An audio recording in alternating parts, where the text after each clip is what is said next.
Hey everybody, today is Monday, November 27th, 2023.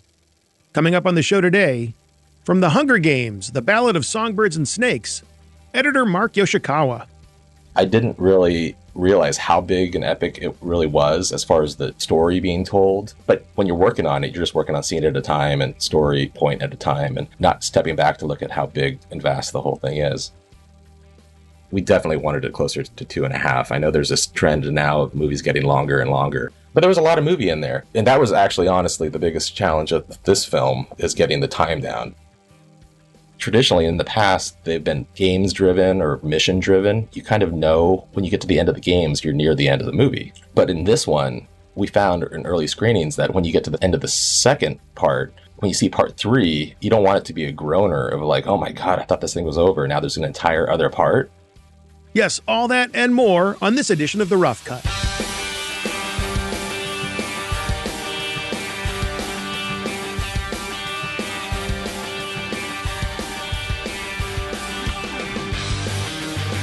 Well, hello there. It's me, Matt. Remember me? The guy from last week's episode? Well, I'm back again. And I brought with me another wonderful editor to speak to. A new guy, too. Not new to editing, not even close, no. New as far as being on the podcast, I mean. Editor Mark Yoshikawa is joining us to talk about his new movie, The Hunger Games, The Ballad of Songbirds and Snakes. Yes, that is a mouthful. And it is a big movie, too. The film is based on the 2020 novel of the same name by Suzanne Collins, and it serves as a prequel to The Hunger Games, the first film, that came out in 2012. And if you are counting along at home, it is the 5th installment in the Hunger Games film series. The movie is set 64 years before the first film, and its plot follows the events that eventually lead a young Coriolanus Snow down the path to becoming the tyrannical leader of Panem. And with the 10th annual Hunger Games fast approaching, the young Snow becomes alarmed when he's assigned to mentor Lucy Gray Baird from District 12. Uniting their instincts for showmanship and political savvy, they race against time to ultimately reveal who's a songbird and who's a snake. I think you can probably figure that out. Alongside Catching Fire editor Alan Bell, Mark co-edited the Mockingjay films, and that is where he first joined the Hunger Games franchise. No co-editing for Mark this time. He had sole ownership for cutting Songbirds and Snakes. But the experience of cutting Mockingjay with Alan Bell certainly helped Mark when it came time to do this film. Aside from his work on the Hunger Games movies, Mark has also cut several films for director Terrence Malick. And I'm sure that makes for good conversation at parties with other editors. Anyway, we got a lot to talk about with Mark, I promise. But first, please stick with me while I pay tribute to our benevolent podcast sponsor, Extreme Music. Now, anyone listening to this podcast, you, for example, is either already making or has the intent to make a TV show or movie. And when you do, of course, you want it to sound great. And the best way to do that is to go see our friends at Extreme Music. For 25 years, they've been the ones that intelligent storytellers have turned to for the very best in production audio. Music created by the biggest and best names in the business. Atticus Ross, Snoop Dogg, Timbaland, Junkie XL, Sylvia Navarro. I could go on, but I won't, because you get the idea. Now let me tell you how to get the music. All you got to do is go to extrememusic.com and search their enormous catalog of tunes using terms like genre, tempo, instrumentation, lyrics, composer, stuff like that. Something I think is even more fun is that you can just upload a track to Extreme Music, and they will use their artful intelligence to find you ones like it. You can get your tracks in different links, you can get your tracks with different instruments, you can do it all right there on their website, or, if you need a little help with the licensing, you can talk to a real nice person at an office near you. So the next time you have a big movie or TV show to make, go make it. And make it with those musical geniuses at Extreme Music. Okay, the Hunger Games are afoot. Time to meet a real nice guy and a very talented editor, Mark Yoshikawa. Oh my God. Right, well, hopefully not too many. Yeah, just keep stretching it out, Well, Mark, this is your 4th film, I believe, cutting for director Francis Lawrence, going back to the Hunger Games Mockingjay films you did with him. I thought we would go back to the beginning, at least in terms of your work with Francis, and talk about how you joined the Hunger Games franchise. Well, I was really fortunate in my life to have a few mentors that kind of guided me through my career. Richard Chew and Bob Layton being the big ones, and also Hank Corwin was instrumental. But Alan Bell, who was Francis's editor, needed another editor on the Mockingjay films because they were doing those back to back and they kind of needed more help to get the first one out quickly. And I had worked with Alan back as an assistant. He was just kind of making his way up into the chair editing at that time when on a Rob Reiner film back in the 90s. And we kept in touch, and Alan's a great guy, and he brought me in to meet Francis on the Mockingjay films. And it was great. It was a great collaboration, and I learned a lot from Alan.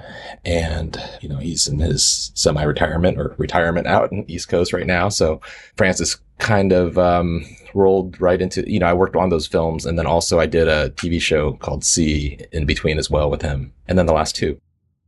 So you went into Mockingjay. The connection there was Alan. You're at the time new to Francis. Tell me about meeting with him and the interview process, and what did he want to know about you more than just Alan says this guy can do the job?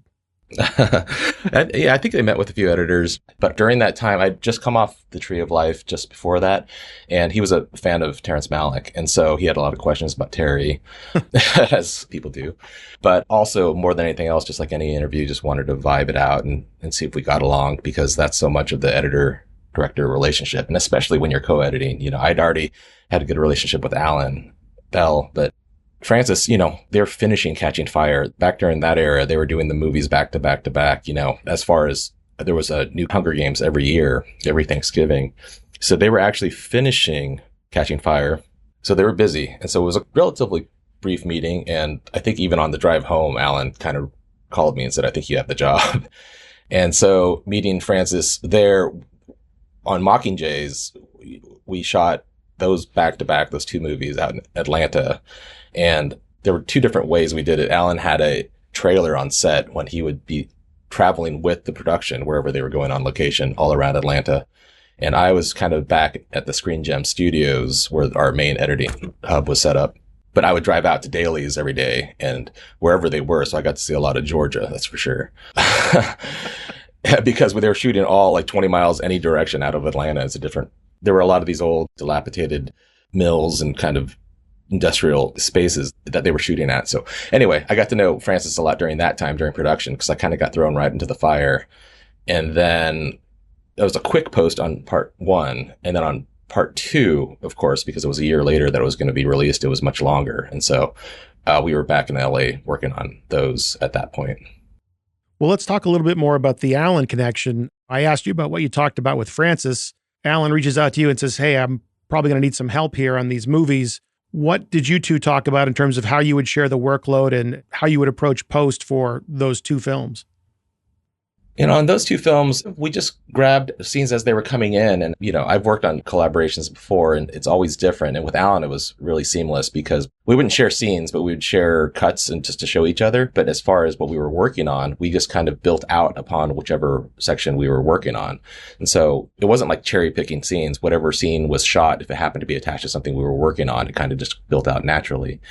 And also because of the quickness that we needed to do it, we were cutting a lot during production. This is all in Mockingjay Part 1. And when they went out to Europe to shoot the European section for like 1 or 2 months near the end of the shoot, I went from Atlanta and back to our cutting rooms in Tribeca West. And we were kind of had a 24-hour cutting room because he was 9 hours ahead because they were shooting in Paris and Berlin.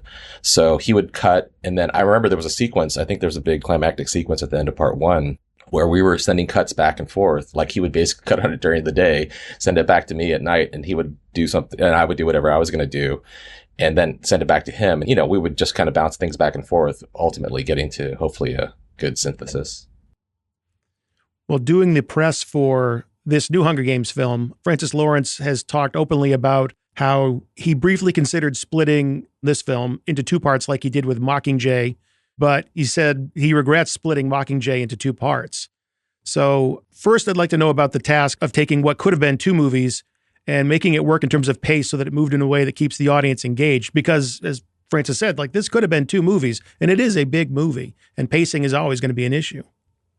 Yeah, I don't know that we ever considered, maybe before the script stage, they considered splitting it up, or maybe Lionsgate did for other reasons. But like you referenced, I think it was a mistake, or he thought now realizes it may have been a mistake to split that Mockingjay book into 2 pieces, just because you're kind of having to wait an entire year. It's not, if there's a cliffhanger, if it's a serial, if it's a TV show, then you have to wait for the next week to get resolution. But on this movie, it's the longest of all the books for sure. And there was, it's over 500 pages long. And It's split into three sections naturally, the way that Suzanne Collins, the author, wrote it. And to me, there's not a natural split. I mean, other than having a big cliffhanger. And so it was always looked at as one big film. And we knew it was going to be a sizable movie, but I think contractually maybe it had to be under 2 hours and 45 minutes, but we definitely wanted it closer to 2.5. I know there's this trend now of movies getting longer and longer, but there was a lot of movie in there. And that was actually honestly the biggest challenge of this film, is getting the time down, because there was so much story, and it is so sprawling, and there are these different sections where, you know, it's funny, your nose is so close to the canvas while you're working on these things, and I didn't really realize how big and epic it really was as far as the story being told until those last couple of weeks when I went back and watched it at the premiere, and I saw it last night with a bunch of friends. And it is, and especially seeing it in IMAX, it's sizable, but you just work on it. When you're working on it, you're just working on scene at a time and story point at a time, and not stepping back to look at how big and vast the whole thing is. But as far as bringing it down, that was the biggest challenge. Is you know, the first cut was over 4 hours long, and that wasn't necessarily fat even.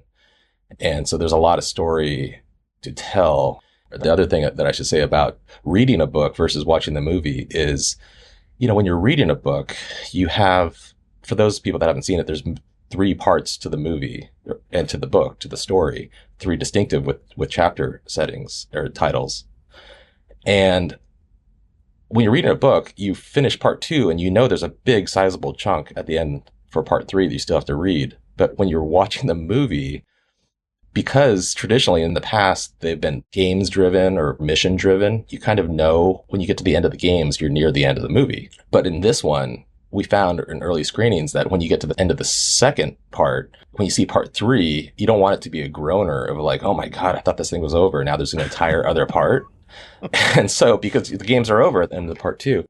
So we had to modulate that so at the end that there were enough loose ends and quickly get into part 3. You knew that this wasn't just going to be like an epilogue. This is a real part, and make people look forward to that. And in my experience, a lot of people that have been telling me after, they feel like part 3 is their favorite part of the film because so much of it comes together. With Mockingjay, you had 2 films that, according to Francis, could have been one film, but that was cut by 2 editors, you know, you and Alan. Mm-hmm. For this film, you have one film that maybe could have been 2, and it was cut by 1 editor. How does it compare being the lone editor on this film, a very big film, versus being part of a duo on what feels like it might have been a similar workload between the Mockingjay movies and this one? It's a different dynamic for sure, because I enjoy working with other editors. I certainly enjoyed working with Alan and bouncing ideas off of each other. And this is the same thing in the TV world. When you have other editors that are working on the same series, then you can kind of show each other cuts, or even if it's just water cooler conversations or lunchtime conversations, working with other editors and showing them cuts and kind of getting other professional opinions. While on this one, you're right, the workload probably was almost just as big, but having to tackle it myself, I think this goes back to that thing of being so close to it and just dealing with it as it comes in. I didn't really realize how big it really was until I stepped back and watched. And well, first of all, I knew that it was a 4.5 hour cut, or 4 hours and 10 minute cut, or whatever it was when we started, but also to look at them as sections and bring them down individually. You know, as far as the workload, that's the beauty of features, and what I really appreciate about having the time to sit and gestate and kind of think about cuts, edits, length, pace, performance, all of that. You get a little bit more time, a lot more time than TV for sure, but to sit and really work on it. And so I never felt the pressure of the size of the film because I was working on it as a story. It just happened to be a lot of story. Well, since I'm focusing on the concept of workload, maybe we should try and put some parameters around the production and post-production timeline of the film. When did it start production? When did you join? And how long was the post-process? It started shooting in July of 2022, and they shot for about 4 months. They shot all in Poland and Germany, mostly around Berlin, or South Germany as well. And they shot 4 months. I was on that whole time. I was working remotely in Los Angeles. And when they wrapped and came back to Los Angeles, we all went into the office over at Pivotal Post over in a building on Sunset where we did our last film as well. And then all the crew came in, and then we worked there for about 10 months, I'd say. So 14 months overall. I just finished during Labor Day, did our last QC of the IMAX. It never ceases to amaze me how close to the finish line that you wrap up these films. I would be losing my mind, but that's why I'm not a professional feature film editor like you. Since Hunger Games author, creator Suzanne Collins also has a hand in the screenplay, did you use the novel as a reference at all before going into the movie, or did you just leave that alone and go with the script and Frances's direction? I certainly read the book when it came out because I was a fan just of the world in general. But I didn't really reference it, or we didn't reference it too much back in the cutting room, other than once or twice. Maybe we had to pull it up. There was a copy around and we had one of the PAs or somebody look up a reference of a line to see if, because one thing that Frances and Nina Jacobson, the producer, were very intent on is being true to the fans and being true to the book. And this goes back to the length issue of the movie, is that we wanted to honor Suzanne's story and her characters, and also the fans that have grown to love it over time, and new fans as well. You know, a lot of adaptations stray for cinematic reasons to translate it to the screen, but I've always felt that all the Hunger Games films stayed very faithful and very true. And I love that because the stories are so good, and the characters are all there in Suzanne's book, that even though we didn't go back to specifically reference the book, though I have to say, sometimes I did go back to the book to look to see exactly what Coriolanus, the President Snow character, is thinking. Because in Suzanne's book, it's written all in first person. It's all from Snow's perspective. There's a lot of internal monologues. And that's something you just can't do on screen, short of doing cheesy voiceover or something. So fortunately, we had a fantastic actor, Tom Blythe, and stellar cast across the board. But a lot of that internal emotion and a lot of those struggles and turns and internal battles that are written on the page in the novel, Tom almost did with his eyes. And we set up through context, of course, and music and sound obviously help. But back to your question, I did go back to the book every once in a while and say, what is Coriolanus really thinking at this point, the way that Suzanne wrote it? And a lot of times it was right there on screen.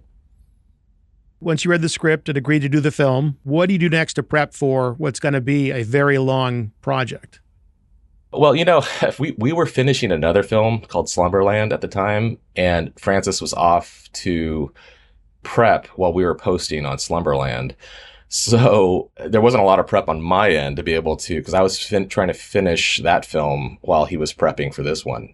So, you know, I'd read the script, I'd read the book when it came out over the pandemic, and then I read the script, really enjoyed it, was really glad to be returning to this world. But then as far as prep, because we had that other film finishing, we almost just left our avids, walked away. Everybody cleared their head, took whatever vacations they could. And then we came back maybe a month and a half later and just started dealing with the dailies coming in, because Frances had been prepping the whole time out in Germany and Poland.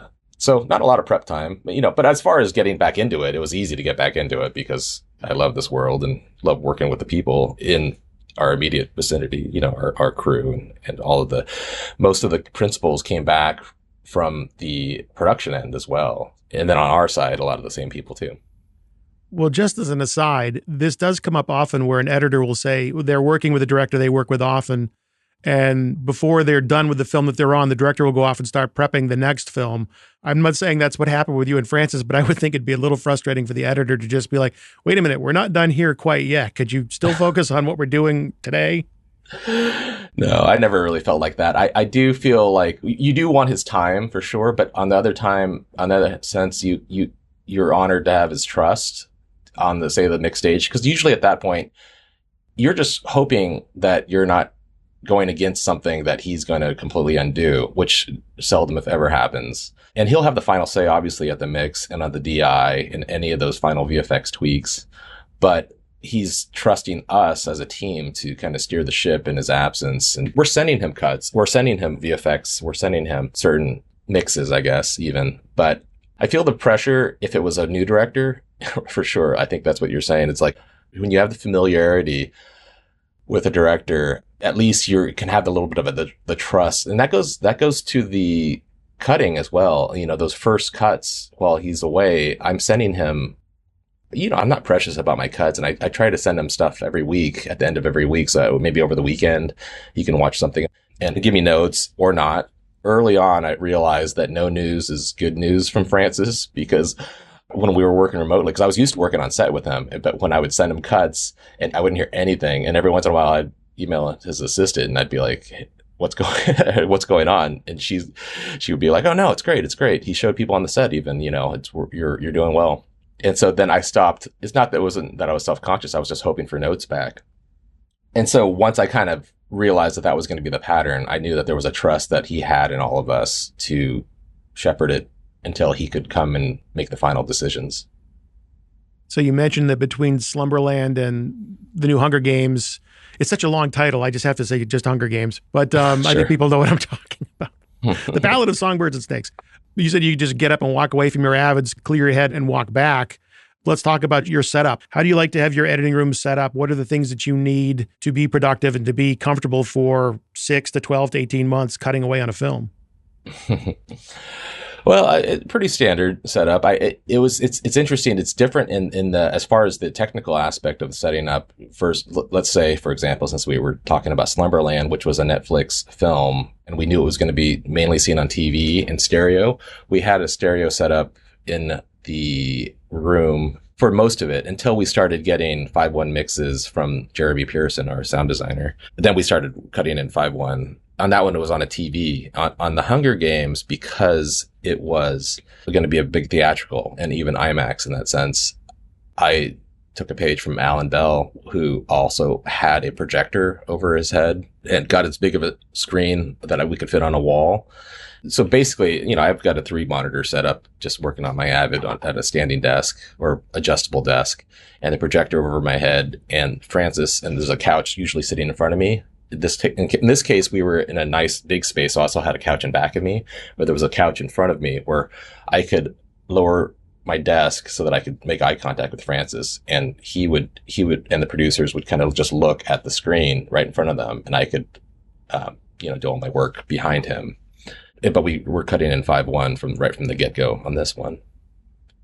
Well, for Mockingjay, you mentioned that you were on location. For you as an editor, is it a better situation for you to be close to production, or do you like to be a little bit removed from the action? I don't mind being removed from the action. It's always nice to be on set, at least at the beginning, maybe for the first week or two, especially if you're new to the crew or you don't know the script supervisor or you don't know the DP and some of the people that you're going to be dealing with. But I don't need to be on set for the entire shoot. Even though I like being on set, as opposed to some other editors who try to avoid it, I always do feel like I'm not really doing much while I'm there. And especially if they're shooting, then it's an opportunity cost for me to lose time cutting where I should be back in the cutting room. So in that aspect, I kind of like working remotely during production because, first of all, at home, I can work it on my own hours at any time. I can still have dinner and even lunch with my wife if I wanted to. It's like to be able to walk upstairs and walk downstairs. But then when you get back into post, when they wrap, I think it's invaluable to still be back together. There's so much, like during production, you hardly get the director's time anyway. That was one of the things on Slumberland. I was going to go to Toronto. I was planned to go to Toronto for them to shoot it. And because there was another wave of COVID during that time and Canada was especially strict, Francis at that point said, look, you should just cut from home. Even though Francis, up to that point, he'd always, other than the TV thing, he'd always wanted his editor on set. And at that point, he kind of said, look, I'm hardly going to be able to see you. And because of the COVID protocols, I couldn't see you anyway. So let's just do this over any sort of remote editing, co-editing. But it ended up being me just sending up cuts and then him giving notes. But then after he wrapped, we all got back to the cutting room. And that's, to me, the best hybrid situation is to be at home or cutting remote and not necessarily have to be on set during production, because it's just like, what it's like. It's like the post office. It's just coming in, everything. You're just dealing with like sorting and cutting and trying to get things together.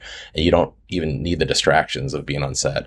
But once you get back into post and you're sitting down with the director, especially for those 10 weeks, I just think you have to be in the same room.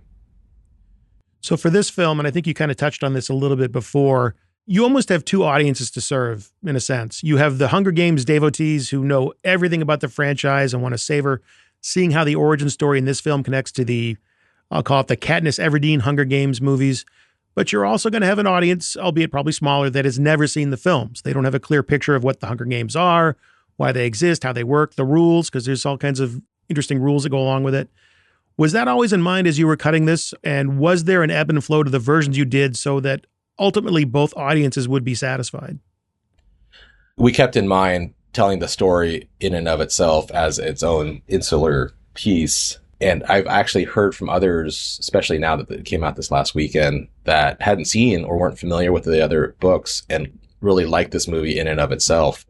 I mean, they probably knew that Snow was going to be the villain in the later movies, played by Donald Sutherland, but they enjoyed the film because it's so epic and sprawling in and of itself. Those newcomers really enjoyed the movie just as much as the fans, it seemed like. And we definitely kept that in mind, wanting to make a new mythology while certainly honoring certain Easter eggs and certain callbacks or I guess call forwards in the sense that would delight the fans. And they were all in the book as well, most of them.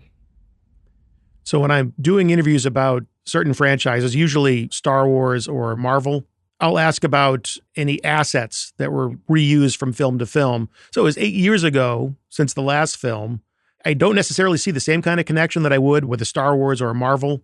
But did you have any media assets, most notably sounds from the previous films that you would bring forward, or is everything in this film just created new from whole cloth? There were a few, especially in the sound and music world, because first of all, the music was still James Newton Howard. He came back and we temp tracked a lot of the original Hunger Games score. You know, we had 4 movies worth of temp tracks to be able to play with. And so I usually like to do the first pass of the music myself, just kind of, it will help me after I've done a first cut, kind of help certain sections, especially things that are more montagey, but also emotionally what we're trying to do. So we had a lot of assets. They were just really our soundtracks, that we brought in and we tracked with James's music, which of course was all later replaced, and improved. But some of the themes stayed because we felt like the musical themes were not, as long as they weren't Katniss specific, if there was more of Panem or more of the world and the feel, then I was actually surprised how many of my original things that I kind of tracked in there thinking I might get rejected because of the continuity, it sort of ended up but in a different arrangement, you know, because this is 64 years earlier and it's much more of an analog, and there were no electronic instruments used on the score, whereas the other ones had a lot of that. And this one had a much more tactile, you know, analog feel to the score. And then on the sound side, we were fortunate enough because Jeremy Pearson, who's done all of Francis's movies or worked on all of Francis's movies, he was on all of the earlier Francis Catching Fire and Mockingjay movies. There were certain sounds I know that he put in there, most notably the Mockingjays that are tweeting. There's a big climactic sequence at the end, not to give anything away, but that involved the Mockingjays singing. And early on, I said to Jeremy, I said, do you still have those Mockingjays that sing when Katniss sings in Mockingjay Part 1 in the quarry? And he had to go back through all of his stems and kind of unarchive a lot of these elements. But sure enough, he found them. And so I was able to, even during production, get those and start playing with the Mockingjay tweets and play those in, which were later re-recorded. But yeah, that was a very specific sound asset that Jeremy dug up. So earlier you mentioned the first assembly being around 4 hours, and I kind of just let that pass without following up. You went from 4 hours down to, I think it's 240, I think is the final runtime, if I'm not mistaken. 237, but that's with 10 minutes of credits. And so it's really like 227 without credits. Yeah. 2.5. Yeah. So you had to lose 90 minutes of movie. What were the scenes or story points that you, if you can remember, you spent the most time refining or even removing if you ultimately had to? The cutting down, there was, even though it wasn't so fat at the beginning, there was a lot of, like anything else, there always are a lot of intros and exits that you could lose and kind of come into a scene later and leave earlier. Some of the games came down quite a bit because we realized that for all the other films, a lot of times the games is the highlight, but this one is just a piece. And in that sense, you kind of know what's going to happen. And in a way, honestly, you kind of know who might win because you have the structure of the story to go. And so the games, we took a lot of, in the book, it's actually quite, there's much more gamesmanship that's happening and down in the tunnels and following each of the characters. And right from the beginning, we knew that this one, because there were going to be 24 tributes and 24 mentors, that there were 48 main characters we kind of had to establish in a way. And whereas normally, say, the reapings would have been a much bigger deal, those kind of we had to kind of montage, kind of get through some of those quickly. And you realize who's important, and there's faces that you will follow and names that you will recognize. But getting through some of that expository setup definitely happened in the first part.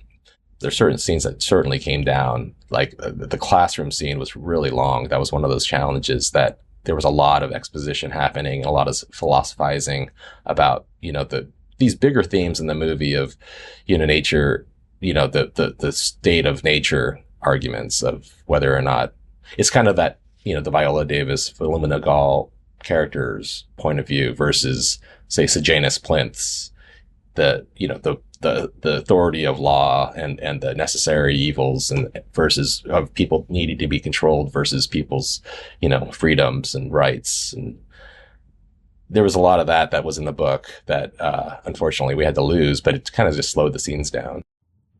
Well, hearing that you might have tightened the games part a little bit is interesting to me because of one scene in particular, and I'm going to try and get this question out in a somewhat coherent manner, but we'll see. But it's a scene that I consider one of the more pivotal scenes in the film, and it's where Corio has to go rescue Sejanus, his friend and fellow mentor, from the Hunger Games arena. Mm-hmm. I say it's pivotal because it's where Corio's dark side sort of first reveals itself, not just to the audience, but to him as well. Mm. It's kind of set up in sort of a classic action set piece manner. So you have Dr. Gall, who, as you said, is played by Viola Davis. She tells Corio the consequences if he doesn't succeed, and she explains that she'll freeze the feed of the broadcast so he can perform this feat without anyone knowing. So it really does have that more classic, this is the goal, these are the consequences, this is how you're going to have to do this, now go. And it's a relatively short scene to what I think a lot of movies would have done with it. They would have dragged that out a little bit more. So if you could break down the mechanics of that scene as well as the character beats, as I said, that's where, to me, Corio first makes his big dark turn.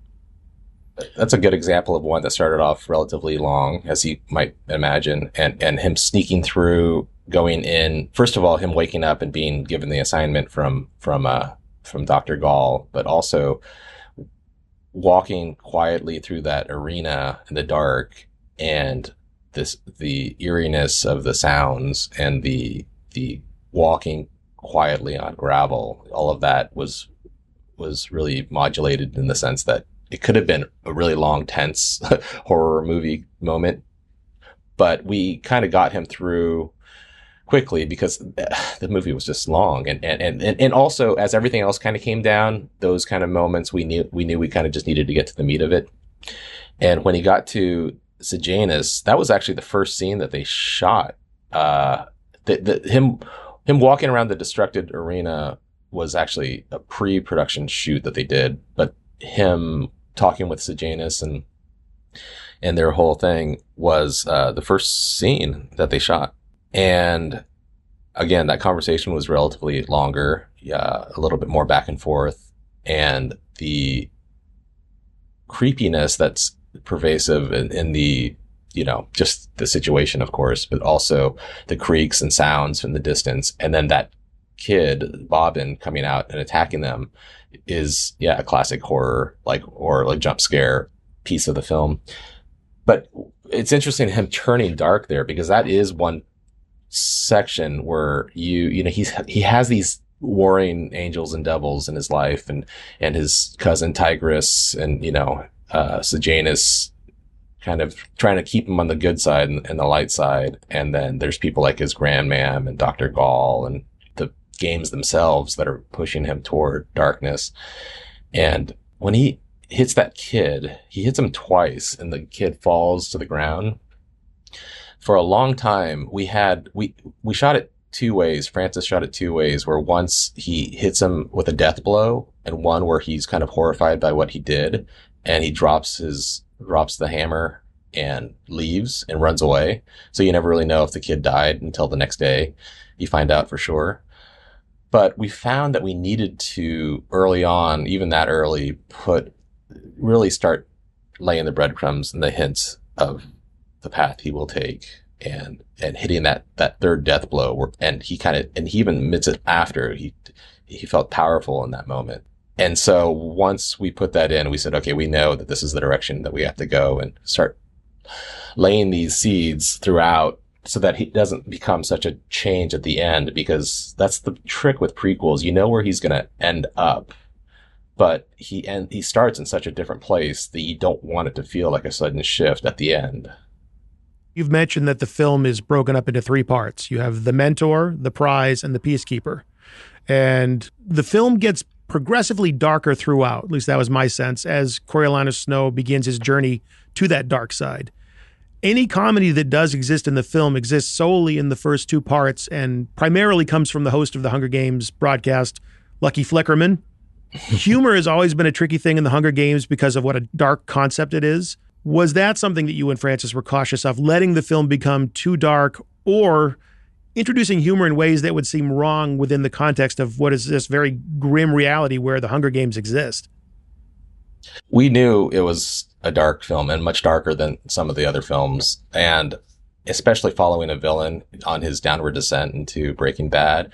And so the humor in the middle, it was certainly written in, and Jason Schwartzman was so funny, and they let him kind of write a lot of his own things, his own ad libs with the writer Michael Leslie, and we knew it was going to need some levity in the middle, or it could help.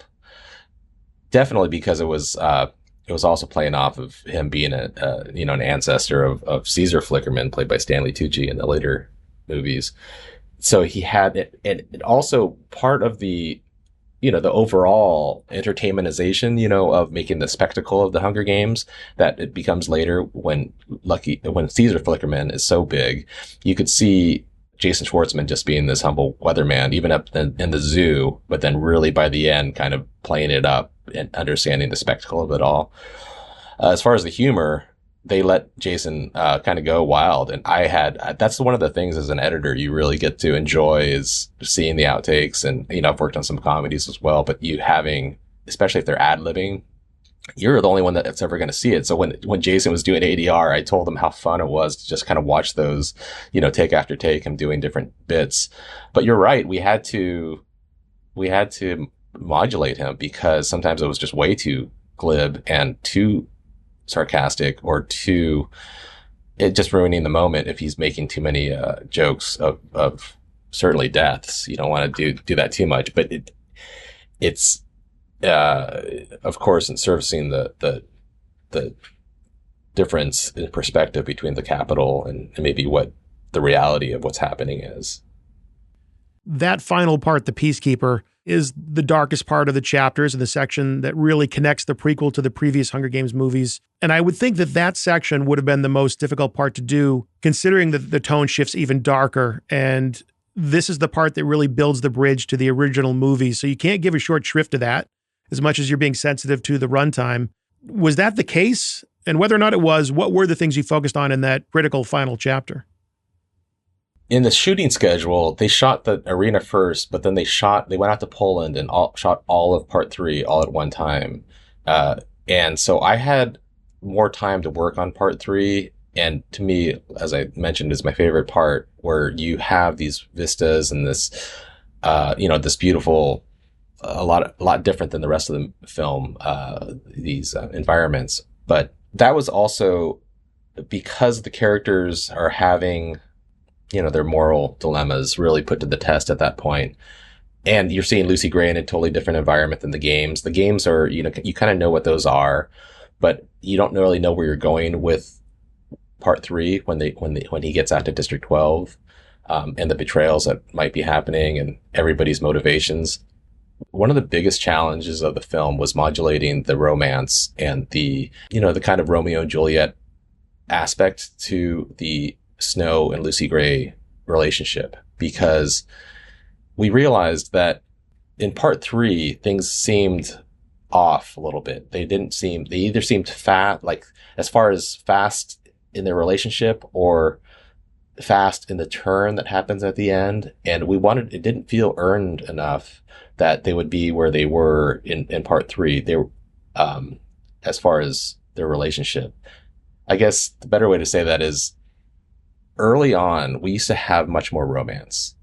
We used to, in part 1 and part 2, and they were much closer. In fact, there was a scene in the zoo when he pulls away from her.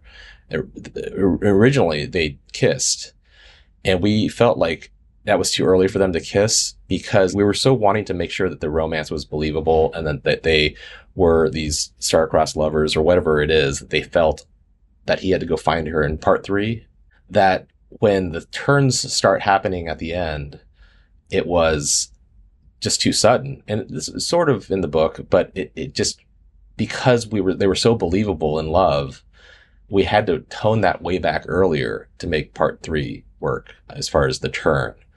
And so there was a lot less romance, a lot less, romantic music, a lot more scaled back moments of romance and make it more unwariness early on, so that in part 3, that hesitation really worked better, so that when the turns happen at the end, you kind of understood their motivations a little bit better.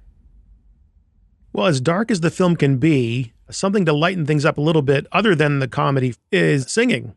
And with Rachel Zegler in a lead role, you almost can add an American Idol aspect to the Hunger Games. How were those elements done? Was it pre-recorded playback on set? Was it live recording on set? A mixture of both? And regardless, how was it working with that aspect of the film for you?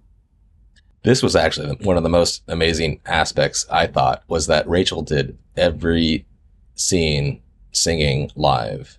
We did pre-records and we had them available on set, and we had the instrumental pre-records. She had just come right off of another movie. And so when she came in, the first thing she did was went into the studio and recorded pre-records for all the musical sections. But then when we got on set, we realized we were going to keep an open mic and just maybe see how she did at the start of the first few times. And she since said she didn't like to lip sync. She didn't want to sing to playback, and she could do it. And she did every single take of every single musical scene live. And not only that, but she was exactly in key, in the same tone every single time. So as an editor, I just could cut between takes and not have to worry about rhythm and tone and pitch. And everything that's in there is her singing either right into the microphone on stage or onto a boom mic off screen.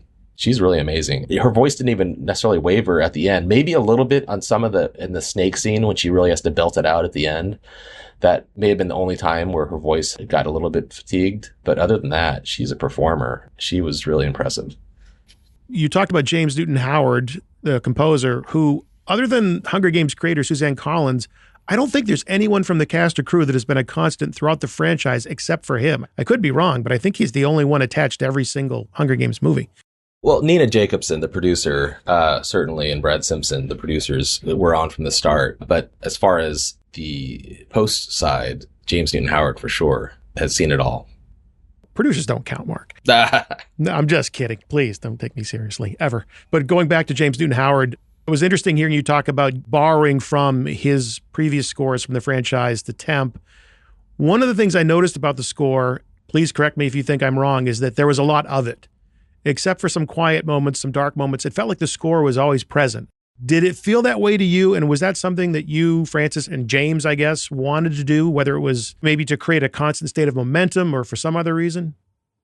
We had a lot of music at the beginning, and toward the end, we realized that there may have been too much music in certain spots. And this is one of those things on the mix stage where you really never know, the decisions that you do on the mix stage, obviously you're going to live with forever. And on all the other aspects of the film, you have earlier in the editing process, you always have the luxury of repenting of your sins and if you took something out that you wanted to put back in, or vice versa, that you can always go back and do it. But when you're on the mix stage, if there's an ADR line or a piece of music that you say take out or put in, that's it. That's what's going to come out. And I often have this experience when I go to the premiere or I go to a later screening or I watch it on TV later that I have a regret of something that we left in or took out at the last second or didn't. A lot of times it's something we didn't put in. And near the end, Francis kind of said, and Jeremy Pearson and our music editor, Steve Durkee, also had this feeling of there may have been too much music in certain spots. And so we took a lot of it out. And because I was so used to it, it felt empty to me. But because, and so when I went and watched it at some of the QC checks and definitely just last week at the premiere when I watched it, it was the first time I ever sat and said, oh, we made all the right decisions. And Francis was right. And we did not need music in these spots. And we did need music in these other spots. And so it's always tricky as an editor because you get used to certain sounds, you get certain music, and you have to trust your collaborators and certainly the director in this case. And he was right. Well, since we talked so much about music, maybe we should talk a little bit about visual effects. Your Mockingjay co-editor and our mutual friend and hero, Alan Bell, is big into VFX. He would do things in Fusion for temp VFX. Are you like him in that you try and do a lot of temp VFX yourself? Or is that something you look at and go, we have people for that?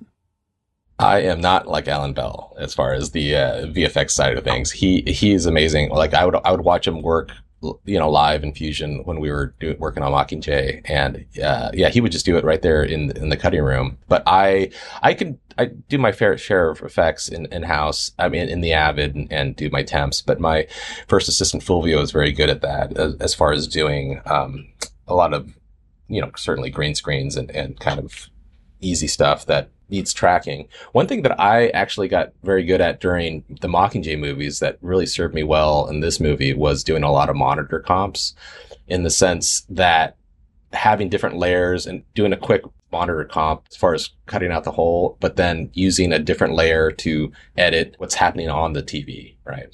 And so that you're constantly changing sync of shots, and there's so much reacting to what's happening on TV, on monitors in this film, and as well as on Mockingjay, that you want to have the flexibility to change what's on that monitor quickly, just on the fly without having to do a lot of renders, not breaking a lot of comps.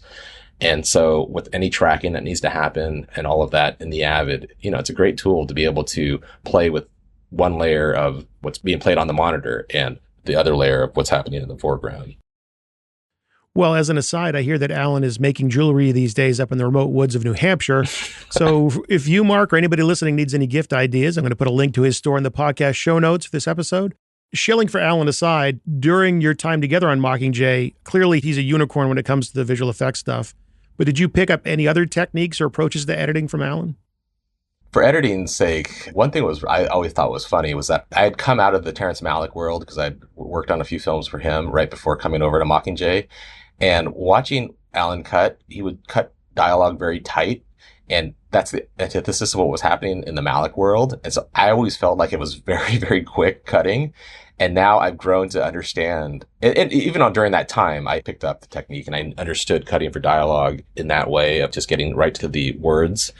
And so it was one thing that I remember feeling coming from that world, because they're so different, that Alan really shined a light for me to cut dialogue.